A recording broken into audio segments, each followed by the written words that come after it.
So if when I'm giving it to someone, it's getting hurt, and I should never give my heart and just let go. I should always keep a hand on it because it's my job. Even to my husband, it's not my job to give him my heart and be like, hey, can you take care of that? Let me know when you're done. How do you keep your hand on it? Oh, very carefully. What does that sound like, look like? Yeah. How does that play out in life? To decide, again, how safe that person is. Mm-hmm. And so now, how close am I going to keep them? If we talked about that nakedness again, like how much am I going to be naked in front of them? Are they like a shorts and a t-shirt friend? Are they jeans and a sweatshirt friend? Are they bikini friend, right? You can decide how safe that person is to hold your heart. Does that make sense?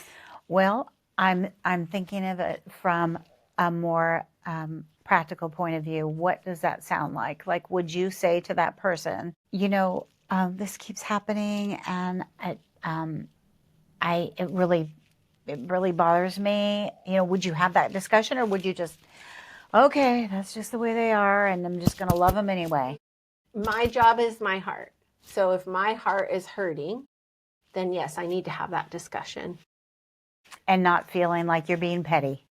Like they were just late for the umpteenth time. Well, okay. Well, and again, I mean, we're borrowing from marriage counseling essentially, but again, it's all relationships, so it's very similar.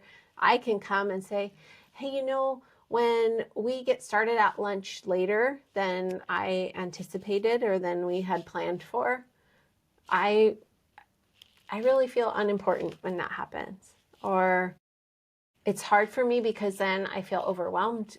I had my schedule and now I'm like feeling rushed because we didn't stick to the schedule that we said. And so I'm wondering in the future, like, is there a way to change that up?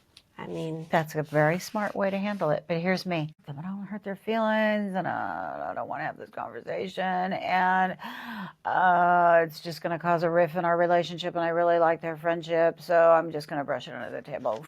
If your heart is hurting, then you're not There's the caring key. for your heart. The key.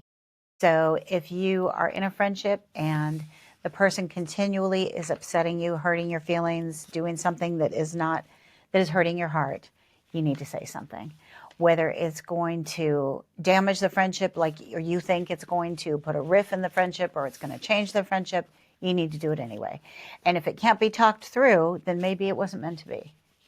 And is that a safe assumption? I think that's fair. I would just add that there's a way to communicate that's not rude. Oh, you're late. You're late again. You're always late. Why do you always show up late? Right. So the way you handle the delivery. Way that I delivery. handle it, and again, in couples counseling, we talk about if I'm going to, I would call it a heart talk. If I'm going to come to my husband and I want to have a heart talk with him, I want to share my heart with him. Before I do that, I've had to do my own self-care. And so I've talked to God. I've sought his truth.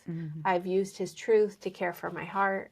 And I'm coming to my husband totally healed, However, I'm coming not raw. Right. I'm coming pretty repaired. Yes. Because that repair doesn't happen just with my husband. It happens between me and God first and foremost.